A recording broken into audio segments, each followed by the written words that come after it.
শেখ হাসিনাকে দেশে ফিরিয়ে আনা হলে বিচার কাজ আরও সহজ হবে বলে জানিয়েছেন আন্তর্জাতিক অপরাধ ট্রাইব্যুনালের চিফ প্রসিকিউটর তাজুল ইসলাম।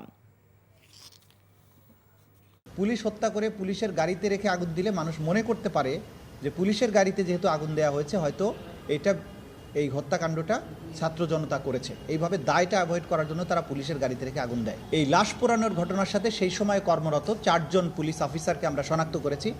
এই 4 জন আর সাইফুল ইসলাম ঢাকা 19-এর এমপি সেই সময়ের, তার বিরুদ্ধে আমরা গ্রেপ্তারি পরোয়ানা জারির জন্য আবেদন করেছিলাম। আদালত গ্রেপ্তারি পরোয়ানা জারি করেছেন আজকে, বলেছেন ইমিডিয়েটলি তাদেরকে অ্যারেস্ট করে আদালতে সোপর্দ করার জন্য। চাকরি পেয়ে গেছি। চাকরি? আপনার কি কোনো কমন সেন্স নেই? আপনি একটা মানুষের বাসায় ঢুকে পড়ছেন কিভাবে? বাসায় প্রবেশের কি নিষেধ আছে নাকি? এই অসময়ে ছাদে আসার কারণ কি? নতুন করে কারো প্রেমে পড়লেন নাকি? আমি আকাশ দেখছিলাম, আকাশ দেখতে দেখতে হারিয়ে গেলাম, হঠাৎ করে আপনি আসলেন।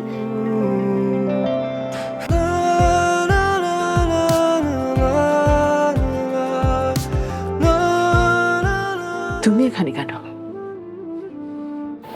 আমার অনুমতি নিয়ে এখানে আসা উচিত ছিল তোমার। মা, এই ছবিটা কার? আমার ম্যাডাম এই ছবিটা দেখে প্রতিদিন কাঁদে কেন মা? এই মেয়েটা কি সব কথা বলছে? মারিয়া, তোমার কি হয়েছে? আজ এত বছর পর কি শাস্তি দিব আপনাকে বলেন তো?